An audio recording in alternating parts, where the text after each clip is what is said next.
hidup dengan tuntunan Roh Kudus, ya.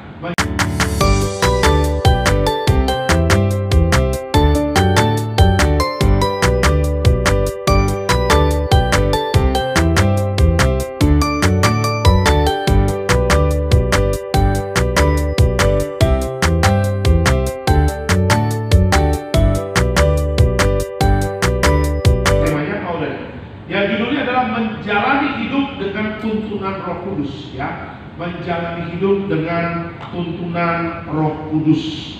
Kita lihat Alkitab kita dari Efesus 1:13 sampai 14, Efesus 1:13 sampai 14. Saya akan bacakan. Di dalam Dia kamu juga, karena kamu telah mendengar firman kebenaran, yaitu Injil keselamatanmu. Di dalam Dia kamu juga, ketika kamu percaya, dimateraikan dengan Roh Kudus yang dijanjikan itu. Dan Roh Kudus itu adalah jaminan bagian kita sampai kita memperoleh seluruhnya. Yaitu apa? Penebusan yang menjadikan kita milik Allah untuk memuji kemuliaan. Yang ini tulisan Paulus kepada jemaat di Efesus, ya. Nah, apa maksud dari dua ayat ini? Kehidupan orang percaya yang dituntut oleh Roh Kudus mengalami perubahan hidup kokoh dan tidak berpengaruh dengan pola hidup duniawi. Bapak Ibu, kita sudah nggak kehitung deh untuk apa? Untuk memperingati kenaikan memperingati pencurahan Roh Kudus. Yang harus kita pelajari adalah bukan hanya seremonial biasa saja. Oh, setelah kenaikan Tuhan Yesus 10 hari ada pencurahan Roh Kudus. Bapak Ibu dan saya, kita harus benar-benar belajar bahwa ketika Tuhan Yesus naik ke sorga, Dia tidak pernah meninggalkan Bapak Ibu dan saya seperti anak gak punya orang tua, yatim piatu. Bapak Ibu kebayang kalau seorang anak gak punya orang tua dari sejak muda, mereka seperti kehilangan arah. Ya, biasanya kalau ada mamanya dia ke mamanya, biasa kalau ada bapaknya dia ke bapaknya. Kalau orang tuanya lengkap, dia datang ke papa mamanya. Nah, sama Bapak Ibu, ya, ketika Yesus naik ke surga, Yesus tahu bahwa manusia itu tanpa Tuhan, dia akan kehilangan arah. Ya, Bapak Ibu bisa bayangkan kan, kalau pilot bawa pesawat gak ada kompas. Ya, kalau nakoda bawa kapal feri yang besar atau bawa kapal minyak yang di lautan lepas ada samudra yang sangat mengerikan, kalau ombaknya mereka gak ada kompas. Kebayang mereka akan luntang-lantung di udara, luntang-lantung di laut.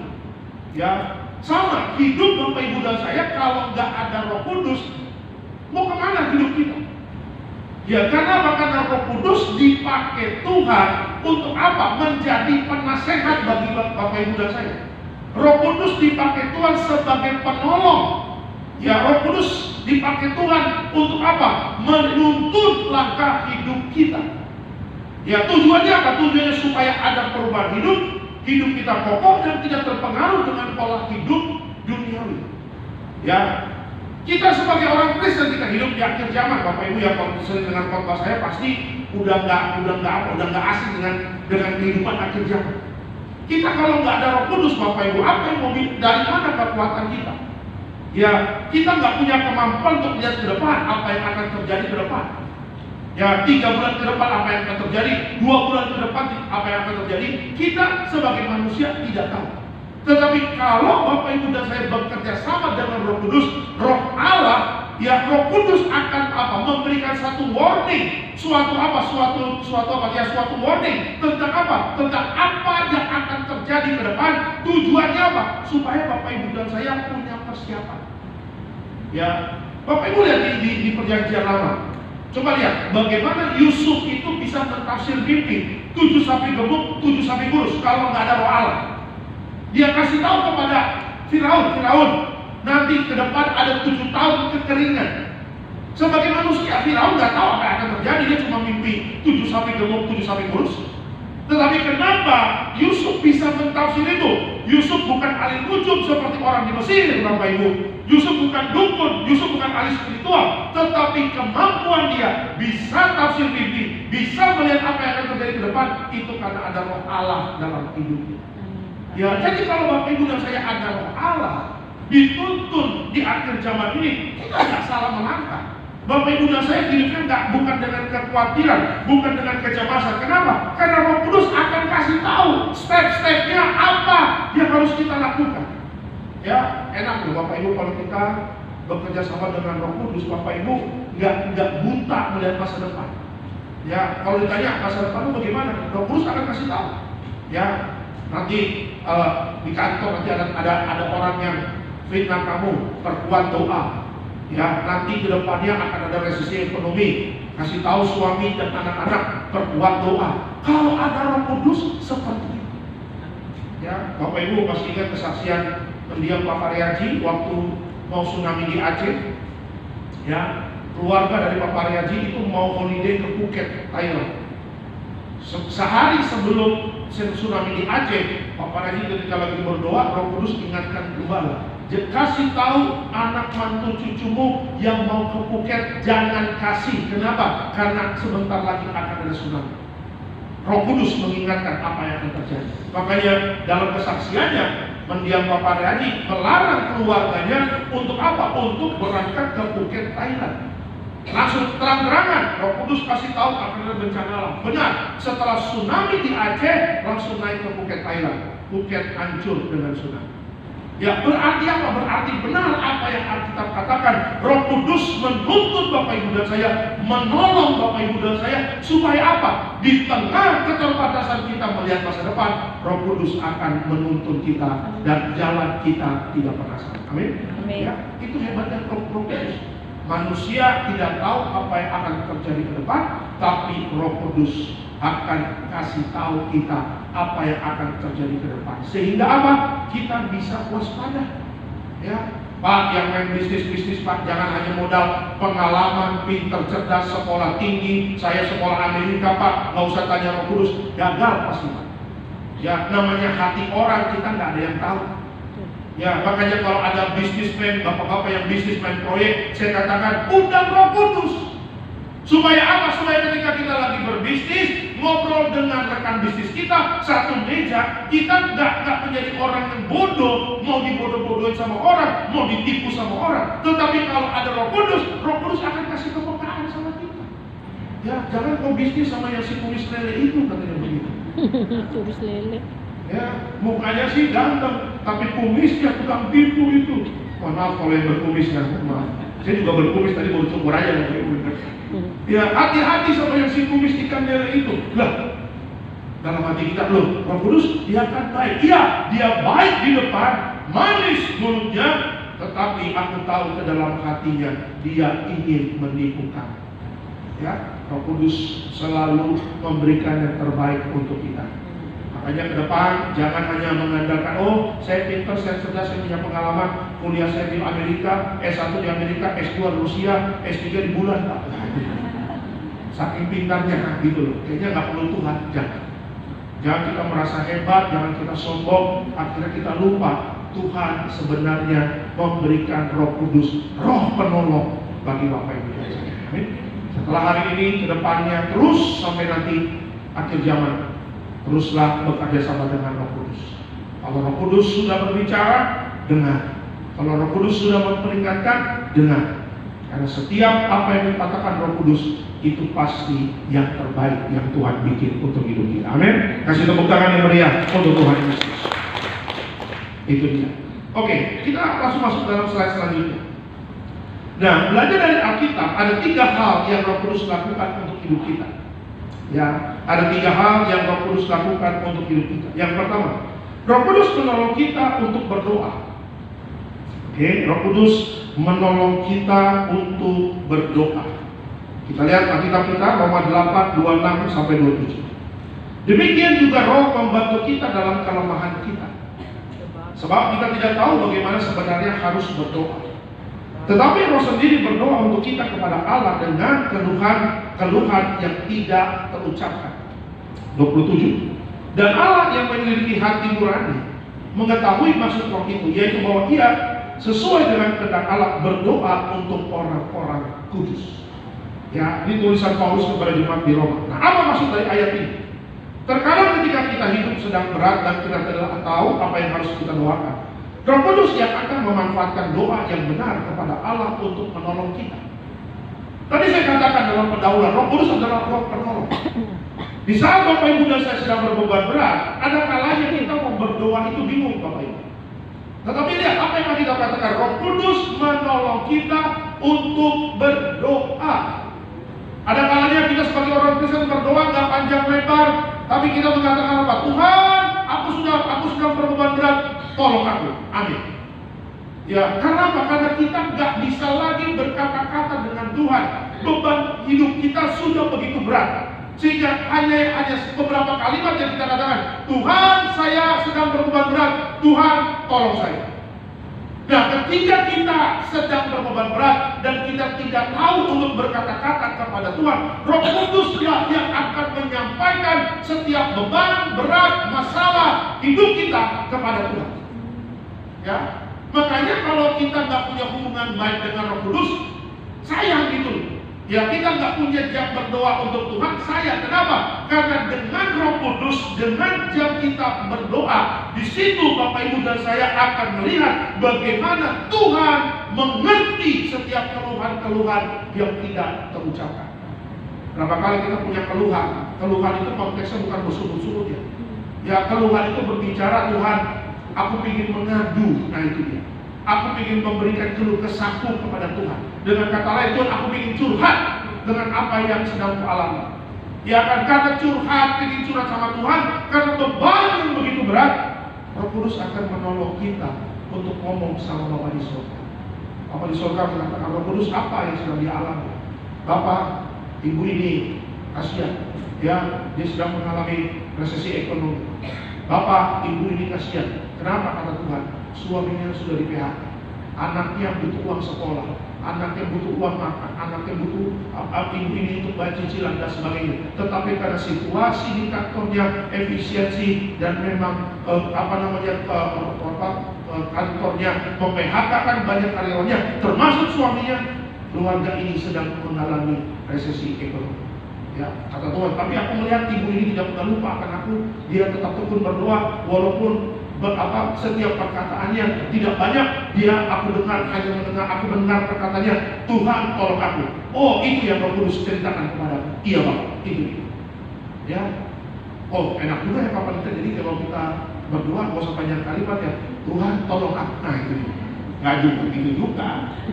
Ya kan? Tapi ada kalanya kita sudah nggak tahu lagi mau ngomong apa. Benar nggak Bapak Ibu? Ada kalanya kita sudah dalam titik yang terendah. Ya, sehingga apa? Sehingga ketika Bapak Ibu dan saya sedang dalam titik terendah, tidak tahu mau ngomong apa kepada Tuhan, Roh Kudus adalah Roh yang apa? Yang tahu kehendak Allah dan yang akan berdoa untuk orang-orang kudus. Makanya kalau tadi Bapak Ibu baca di ayat yang 27, Allah menyelidiki hati nurani. Ya, setiap hati nurani kita diselidiki oleh Allah dan tidak ada yang bisa menutup hati nurani kita. Manusia tidak tahu isi hati kita. Manusia hanya bisa melihat tampang kita, ya, luarnya saja. Tetapi Tuhan melihat hati nurani kita. Makanya kalau ada Roh Kudus, saya ingin katakan, tuh Roh Kuduslah akan menolong kita untuk berdoa kepada Tuhan. Amin. Kasih tepuk tangan bagi Tuhan. Ya, makanya jangan malas berdoa. Ya, karena apa? Karena kita punya penolong Roh Kudus yang akan menyampaikan setiap keluh kesah kita. Ya, yang akan menyampaikan setiap masalah kita. Ya, disampaikannya bukan lewat begitu saja, sampai ke mejanya Tuhan. Kau lihat. Ya, pokok doa kita sampai ke mejanya Tuhan. Jadi kalau Roh Kudus sudah membawa pokok doa kita, nggak mungkin nggak dibaca sama Tuhan, dia pasti dibaca. Ya, dan Tuhan pasti akan menjawab setiap doa-doa kita. Tepat pada waktunya, pasti semua tergenapi. Amin. Amin ya. Makanya jangan malas berdoa ya. Orang yang malas berdoa, dia tidak akan pernah mendapatkan sesuatu yang besar dari Roh Kudus. Orang yang malas berdoa, dia tidak akan pernah bisa melihat bahwa Tuhan itu bekerja dalam hidup dia. Gak apa-apa, ya, kita nggak pasang berdoa, nggak pinter-pinter menata kalimat. Tuhan tidak melihat orang yang menata kalimat seperti baca puisi. Ya, saya kalau berdoa sama Tuhan nggak pernah menata kalimat, ngobrol aja sama Tuhan di kamar. Ya, kalau sih kita berdoa, amin. Kita jadi satu lagu. Biasanya anak saya pilih, saya mau lagu apa? Ya, Ini papi, ya kita lihat. Ya setelah itu anak saya berdoa dulu, ya biasa.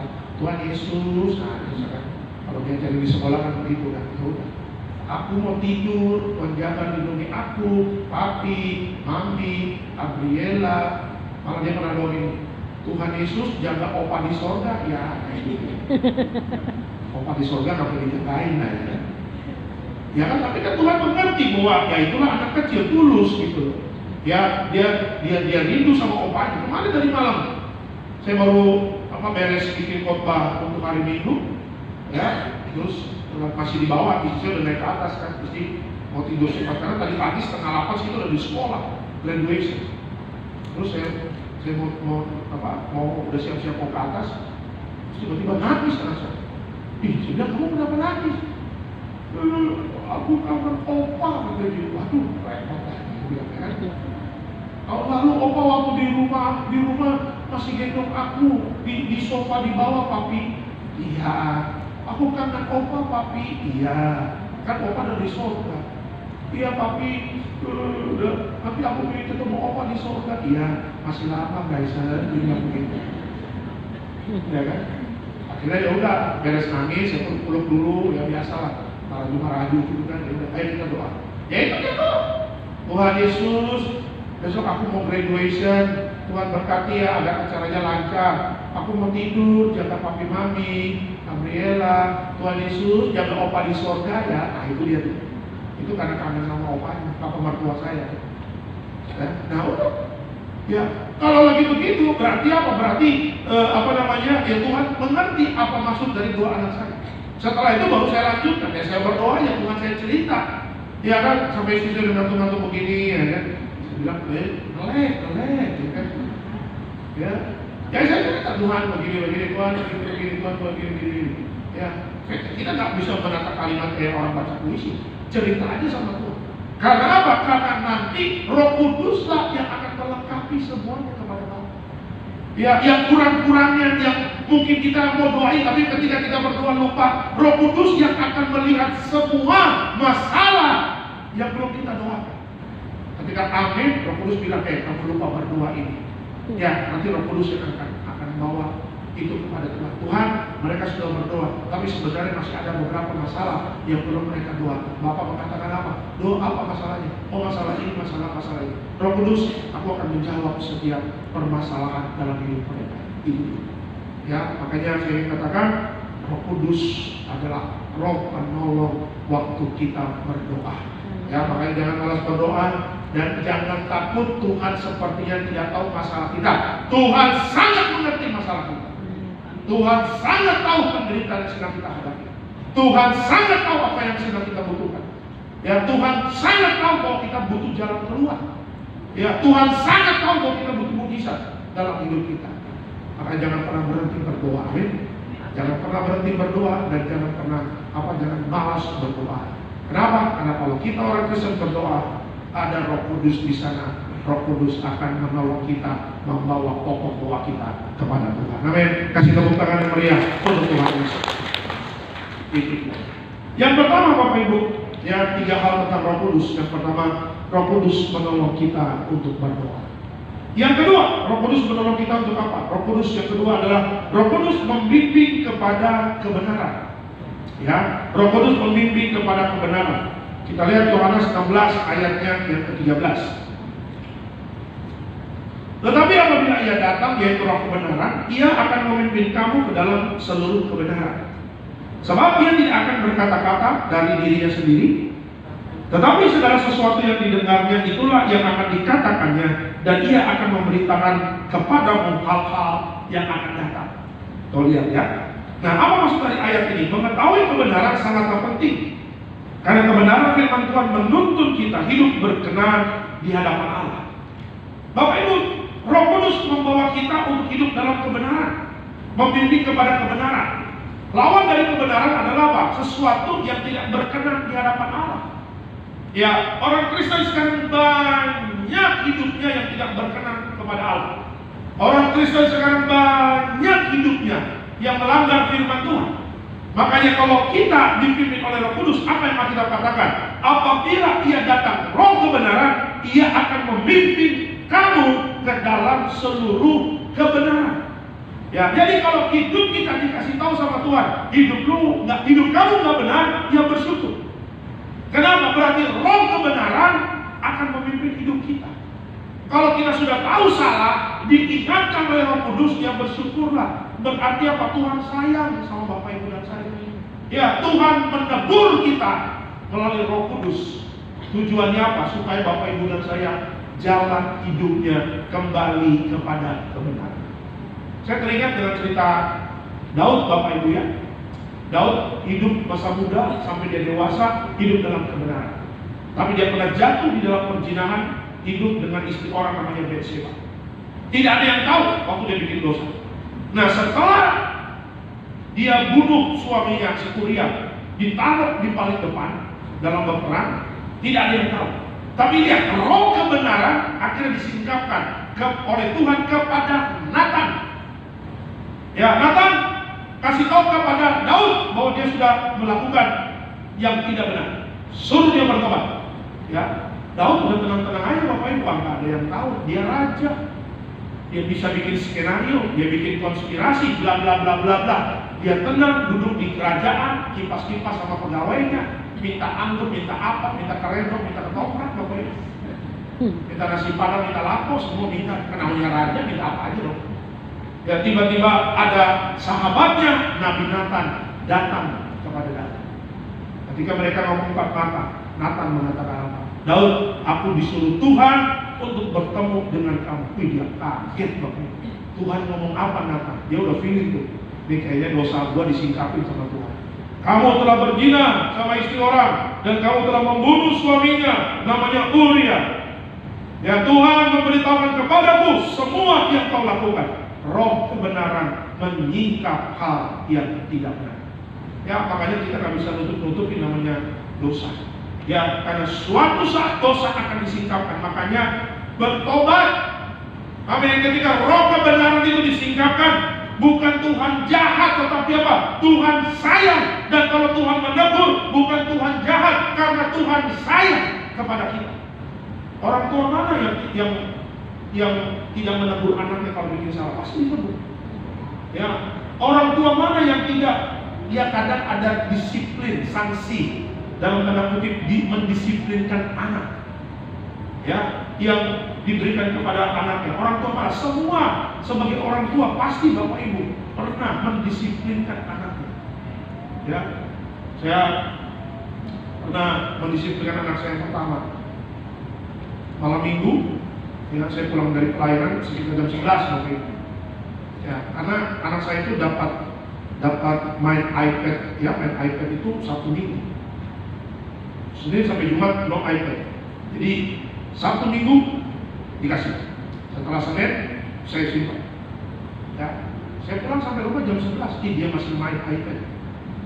Ya, saya bilang kalau udah malam, udah pakai piyama, udah di kamar, ya udah tutup iPad-nya, besok pagi main lagi. Ya Papi, kita udah dari Sabtu pagi udah pemberkatan nikah, doain orang, udah nyetir mobil masuk Cibubur nyasar ke Cimanggis lagi. Ngantuk dia kan. Ya kan kalau jalan Jagorawi itu kan udah rest area, udah Cibubur dan Pedi kan, saya kan kalau mau ke Cilengsi kan lewat yang Jatikarya. Ya ke kanan ke Depok, kiri Jatikarya. Kita karena udah gini-gini ngambil kanan loh. Kenapa Cimanggis ini? Kelewatan, muter balik lagi Cimanggis Bapak Ibu. Baru masuk lagi ke arah Cibubur Cilengsi. Sampai rumah jam 11 setengah 12. Udah. Rupanya istri saya udah ketiduran, capek. Ya kan, habis jaga anak saya. Anak saya senang, mami tidur, main, ya kan. Udah, datang dia nggak sempat matiin, buka pintu, jepret. Papi, no excuse, tidak ada permisi, tidak ada alasan. Saya ambil, give it to me. No papi, give it to me. Kasih sama kamu. Papi, aku mau jelasin. Gak ada, nggak perlu jelasin. Jam 10 malam, papi bilang terakhir main iPad. Sekarang jam berapa?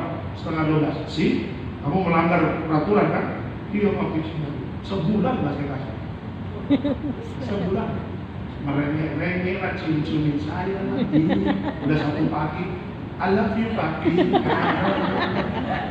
I love you. Rules is tetap peraturan, tetap peraturan.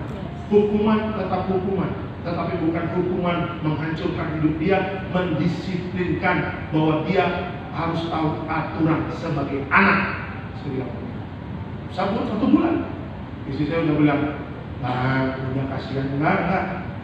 Kamu kalau kayak begini, udah keputusan suami jangan kamu, jangan.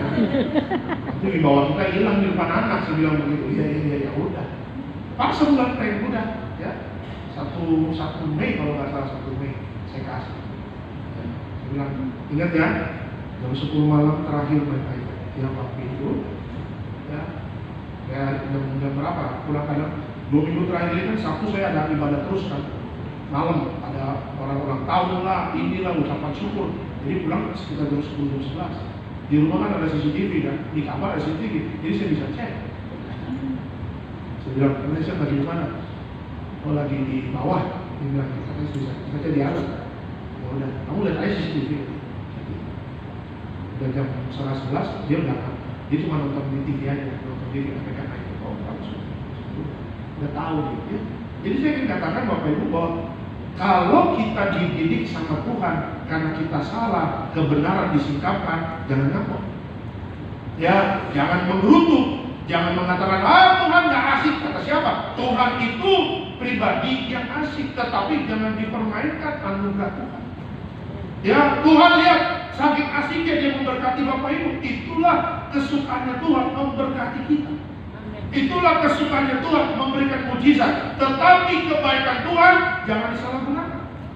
Ya, roh kebenaran itulah yang akan menuntun Bapak Ibu dan saya untuk apa? Untuk hidup berkenan di hadapan Allah. Ya, makanya kalau Bapak Ibu dengan khotbah saya minggu kemarin tentang bukan kapan Ia datang, bukan kapan Yesus kapan datang, tetapi bagaimana kita hidup.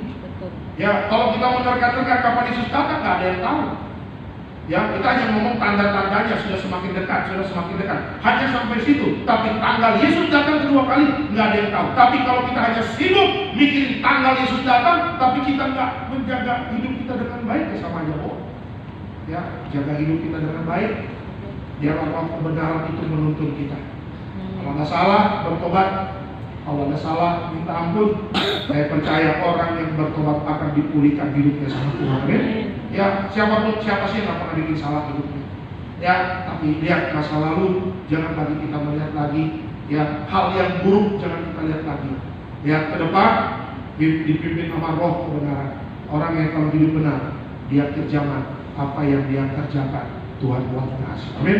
Kasih tepuk tangan yang meriah untuk Tuhan. Itu dia. Yang kedua, Roh Kudus berbicara apa? Roh Kudus membimbing kepada kebenaran. Ya, berarti untuk kedepannya hati-hati dalam langkah. Minta Roh Kudus untuk menuntun kita kepada kebenaran. Yang ketiga, terakhir, Roh Kudus berbicara apa? Ya, Roh Kudus memberikan kekuatan. Kita lihat Kisah Para Rasul 1 ayat ke-8. Tetapi kamu akan menerima kuasa kalau Roh Kudus turun ke atas kamu, dan kamu akan menjadi saksiku di Yerusalem, di seluruh Yudea, Samaria, sampai ke ujung bumi. Apa maksud dari ayat ini? Roh Kudus memberikan kekuatan kepada orang percaya untuk bangkit dan menang dalam segala perkara. Ya, 7 kali orang benar jatuh, dia akan bangkit kembali. Saya pernah khotbah tentang bagaimana kita harus kuat. Lelah boleh, capek boleh, tapi jangan menyerah. Siapa yang pernah lelah? Semua pernah lelah. Siapa yang pernah capek? Semua pernah capek. Bapak Ibu kalau lelah, paling enak tuh kalau di tempat tidur udah lemah gitu ya. Terima kasih Tuhan. Hari ini lelah sekali. Saya hari ini lelah sekali Bapak Ibu, pengen tidur. Cuma habis dari sini saya ke bandara lagi, jemput mama mertua dari Manado Bapak Ibu ya. Saya bilang sama istri saya, kalau saya ngantuk ganti aja nyetirnya. Nanti saya yang gendong yang anak kedua ini yang bayi, nanti saya yang gendong duduk di belakang. Saya gendong aja, tidur aja dulu gitu. Ya, udah bangun jam 5, dia tidur jam berapa nanti? Puji Tuhan besok libur Bapak Ibu. Iya. Ya. Kalau lelah pasti, kalau capek pasti, tetapi Roh Kudus memberikan kekuatan bagi kita. Amin. Ya, makanya jangan kita kompromi dengan kelemahan kita. Ya, sebagai manusia kita lemah. Tetapi kalau kita lemah terus, bagaimana kita bisa melangkah dalam perjalanan iman? Benar nggak? Benar. Kalau kita capek terus dan kita nggak mau bangkit dan kita nggak mengandalkan kekuatan dari Roh Kudus, bagaimana kita bisa menyelesaikan segala perkara kita?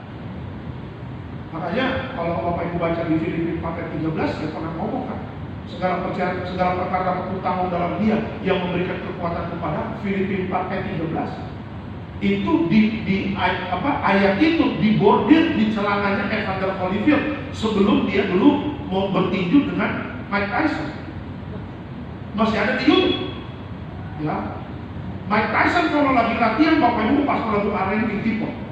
Tapi waktu dikasih lihat Evander Holyfield ketika dia lagi latihan sebelum dia bertanding dengan Mike Tyson, lagu rohani dipasang di tempat dia latihan.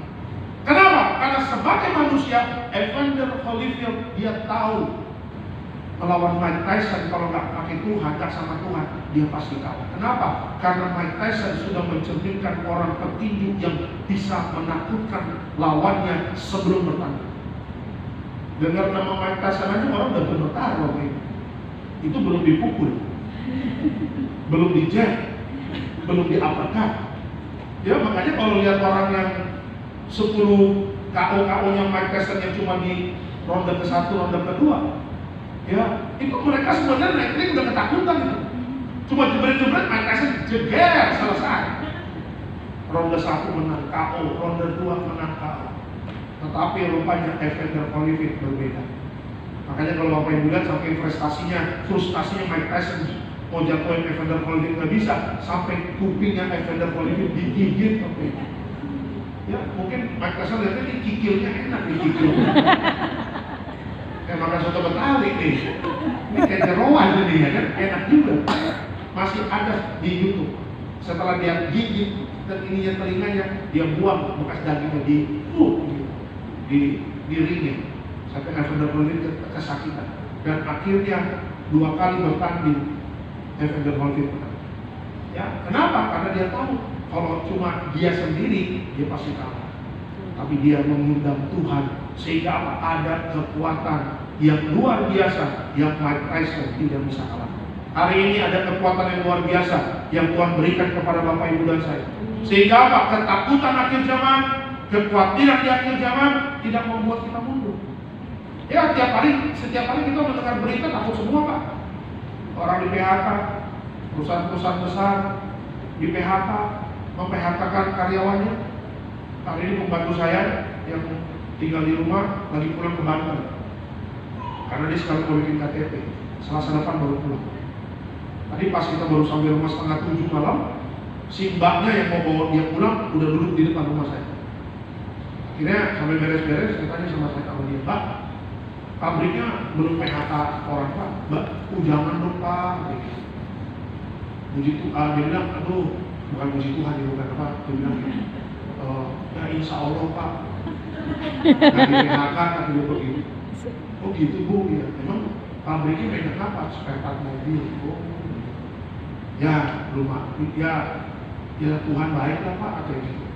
Kita masih bisa kerja kan di daerah Cikarang sana kan banyak di PHK ya, yang banyak Pak. Karyawan yang di PHK kan banyak, kita kontrak samping-samping. Mereka naik motor ke Cikarang lewat belakang sana, ngerokok. Ya, pada di PHK. Sayang Pak, masih bisa kerja Pak. Ya, pabriknya tentang spare part mobil, itu dia. Ya, mereka malah, itu ibu malah minta doain saya Bapak Ibu ya kan. Ya, berarti apa? Berarti ketakutan, banyak orang sekarang takut. Jangan-jangan gua di PHK, jangan-jangan gua di PHK. Roh Kudus akan memberikan kekuatan untuk kita menghadapi akhir zaman, amin. Ya, sehingga kita kuat. Ada goncangan kuat, ada masalah kuat. Kita bukan mundur ataupun meninggalkan Yesus. Kita tetap setia. Orang yang setia, hidupnya ada Roh Kudus, akan melihat pertolongan dari Tuhan. Amin. Kasih tepuk tangan yang meriah untuk Tuhan. Itu dia. Sebagai kesimpulan dalam khotbah saya pada malam hari ini, Roh Kudus menuntun hidup orang percaya agar hidup sejalan dengan kehendak Tuhan. Pulang dari tempat ini bekerja sama dengan Roh Kudus, Allah yang akan menuntun Bapak Ibu dan saya. Kasih tepuk tangan yang meriah untuk Tuhan. Kita berdoa. Terima kasih Tuhan Yesus untuk firman Tuhan pada malam hari ini.